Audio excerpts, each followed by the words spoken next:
We need your help, Kong. We need to defeat Scar King. Oh no, he's here.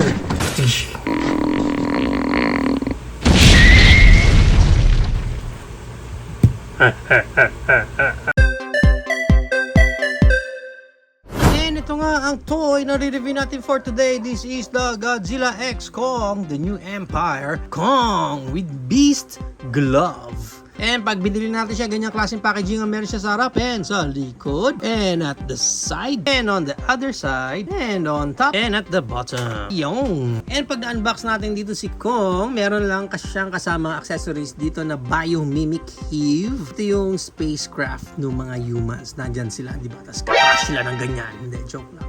Walang ganung nangyari. Ito lang yun yung ginagamit nilang parang spaceship nila. So, yan ang pinaka-details niyan. Sayang lang, hindi na sila nagdagdag ng mga konting detail man lang dito ng paints. Maganda sana Parang sarap lang siyang pinturahan. Para lang mas mukhang maganda ito.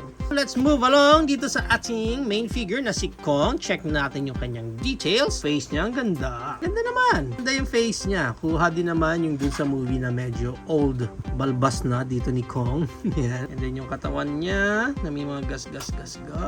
Ayan. Yung kanyang gauntlet. Pero wala pang mga gems. Kulang lang sa details. Sayang. Ginawa lang nila. Pininturahan lang nila ng isang buong yellow yan lahat. Pero at least, effort sila dito sa mga letters dito sa kanyang gauntlet. Which is good. Kahit pa paano nakadagdag sa ganda yan. Yun nga lang, hindi na nila pininturahan yung ilalim. Yung ibabaw lang. Hindi nyo ba nakita to na dapat may pintura to? Ito may pintura kayong silver tapos dito sa ilalim wala. Ayan pa ibang details niya sa ilalim and sa likod. Maganda rin yung texture dito ni Kong. And para sa kanyang articulation, yung ulo ni Kong, naiikot siya ng ganyan. And wala siyang any look up and look down. Konti lang talaga. Tumutungo-tungo lang siya. Para sa kanyang Creed moment, meron siyang arms wide open which is ang ganda. Kasi sobrang taas ng kanyang arms wide open dyan and narorotate din niya ng ganyan. Meron siyang rotation sa may elbow niya and yung kanyang elbow bent ganyan. Pagdating sa kamay niya, narorotate din niya ng ganyan. Wala siyang any waist rotation kahit na may guhit siya. May guhit siya dito And nakikita nyo, may guhit pero walang any articulation dyan. Pagdating sa Van Damme split, kaya niya naman yung Van Damme split natin. Yan. Ang sagwalang tingnan, ang iikli kasi ng mga file. And para sa high kick ni Kong, yan na rin yung kanyang high kick. Yung back kick niya, halos wala rin siyang back kick. And yung knee bend niya, yan ang kanyang knee bend. Pagdating sa paa, wala na rin any articulation dito sa paa si Kong.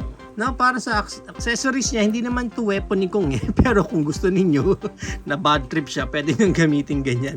Pangbato yung weapon niya na yan. Now, para sa height ni Kong, ang height niya is around 6.2.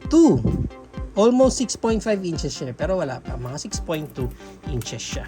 And maganda niyan, i-compare pa natin siya sa iba pa niyang kaline tulad ng Evolved Godzilla, Scar King, our Bandai Godzilla -1, knockoff version na Monsterverse Godzilla, knockoff version Monsterverse Mechagodzilla, knockoff version Monsterverse na si Kong, knockoff version Gladiator Hulk, MCF Doomsday, and Dr. Ellie Sattler ng Hammond Collection. Oh, sama na rin natin yung high. Okay nga itong high view.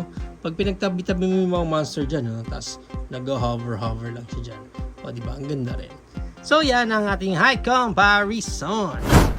If you are planning to buy this Kong, ang price range niya is around 700 pesos up to 1,200 pesos. Depende na lang again kung saan kayo makaka-hover ng Kong na ito. So there you have it now guys. Ito na ang ating Godzilla X Kong, the New Empire Kong with Beast Glove. What do you think of this Kong? Is it a go for you or a no for you? Whatever thoughts, please comment it down below. But for me, I think si Kong dito is much better compared lang kay Godzilla na nirelease din nila with this same line. Kasi kahit papano dito kay Kong, mas madami siyang articulation, although kulang pa rin kasi dito sa kabila may rotation, pero dito sa kabila wala nang rotation, and even sa pa hindi na rin binigyan ng rotation, so parang medyo nakukulangan pa rin naman ako kay Kong, especially pagdating dito sa waist niya. I think kung ginaya nila dito kay Scar King na merong ab crunch dyan, tapos meron din si Kong, I think magiging maganda itong Kong. Although kulang pa rin sa execution, yung mga paint nila parang medyo tinamad pa rin sila dito, but then again mas maganda pa rin itong Kong na to compared dun sa kasama niya na si Godzilla. For me, overall, marami pa sanang maganda na pwedeng i-improve dito kay Kong na to, na definitely mas magiging maganda yung figure natin. Pero kung pang di-display mo lang naman siya dyan and then magiging katabi niya itong spaceship natin dito, I think okay na rin naman yung Kong na yan, especially kung gagawa mo siya ng diorama dyan.